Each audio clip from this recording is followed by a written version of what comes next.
चार राज्यों और केंद्र शासित प्रदेश के चुनावी नतीजों के रुझानों में यानी पश्चिम बंगाल, केरल, तमिलनाडु, असम और पुडुचेरी में केवल दो जगह प्रो इनकम्बेंसी वोट पड़ा और बेहिसाब पड़ा, और वो राज्य है भाजपा शासित असम और केंद्रीय शासित पुडुचेरी।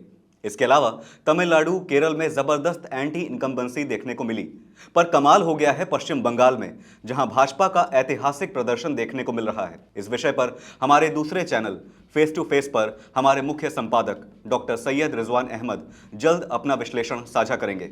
और अब आगे बढ़ते हैं उस खबर पर जो शायद चुनाव परिणामों की सुनामी में कहीं डूब जाए, परंतु राष्ट्र की कूटनीति के लिए बहुत महत्वपूर्ण है, जिसकी शुरुआत कनाडा में हो चुकी है। जिस खतरे को भारत सालों से दुनिया के सामने उठाता रहा, क्या वही खतरा कनाडा ने अपने घर में आखिरकार पहचान लिया?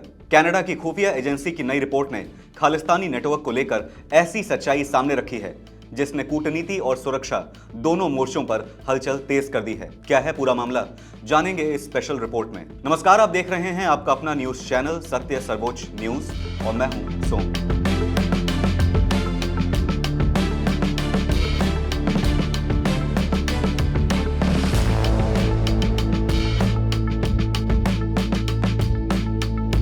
कनाडा से एक बड़ी और अहम खबर सामने आई है, जहां कनाडा की खुफिया एजेंसी CSIS यानी कैनेडियन सिक्योरिटी इंटेलिजेंस सर्विस ने पहली बार आधिकारिक तौर पर खालिस्तानी चरमपंथियों को राष्ट्रीय सुरक्षा के लिए खतरा बताया है। CSIS की साल 2025 की पब्लिक रिपोर्ट, जिसे कनाडा की संसद में पेश किया गया, उसमें साफ कहा गया है कि कनाडा में मौजूद कुछ खालिस्तानी चरमपंथी समूह लगातार हिंसक और चरमपंथी एजेंडा को आगे बढ़ा रहे हैं, जो देश की सुरक्षा और हितों के लिए खतरा है। रिपोर्ट में इन हिंसक और अराजक तत्वों को एक खास नाम दिया गया है, कनाडा बेस्ड खालिस्तानी एक्सट्रीमिस्ट्स यानी CBKEs, और ये बताया गया है कि ये नेटवर्क संगठित तरीके से काम करते हैं, जिनके पास मजबूत कनेक्शन और संसाधन मौजूद हैं। CSIS के अनुसार ये चरमपंथी तत्व कनाडा के भीतर ही अलग अलग माध्यमों से फंड जुटाते हैं, और कई बार ये फंड ऐसे लोगों से भी लिया जाता है जिन्हें इसकी असल मंशा का अंदाजा तक नहीं होता।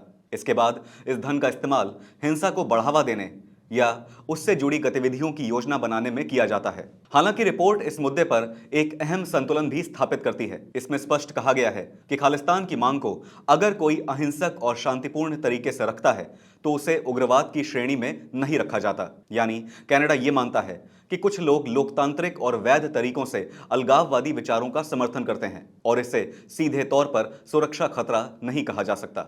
इसके साथ ही CSIS ने यह भी रेखांकित किया है कि सिर्फ मुट्ठी भर लोग ही ऐसे हैं जो कनाडा को आधार बनाकर भारत में हिंसा को बढ़ावा देते हैं, उसके लिए धन जुटाते हैं या उसकी साजिश रचते हैं, और वही असल में खालिस्तानी चरमपंथी माने जाते हैं। रिपोर्ट यह भी बताती है कि साल 2025 के दौरान कनाडा में खालिस्तानी चरमपंथ से जुड़ा कोई बड़ा भारत विरोधी आतंकी हमला दर्ज नहीं हुआ, लेकिन एजेंसी ने यह साफ चेतावनी दी है कि यह खतरा खत्म नहीं हुआ है और भविष्य में हिंसा की आशंका बनी हुई है। अब अगर भारत कनाडा संबंधों की बात करें तो खालिस्तानी चरमपंथ का मुद्दा पिछले कुछ वर्षों में दोनों देशों के बीच तनाव की सबसे बड़ी वजह बना है। साल 2023 में उस वक्त हालात और बिगड़ गए थे जब कनाडा के प्रधानमंत्री जस्टिन ट्रूडो ने खालिस्तानी अलगाववादी नेता हरदीप सिंह निज्जर की हत्या में भारत की संभावित भूमिका का आरोप लगाया था। भारत ने इन आरोपों को पूरी तरह खारिज किया और पलटवार करते हुए कहा कि कनाडा खालिस्तानी चरमपंथियों के लिए सुरक्षित ठिकाना बन गया है। इस विवाद के बाद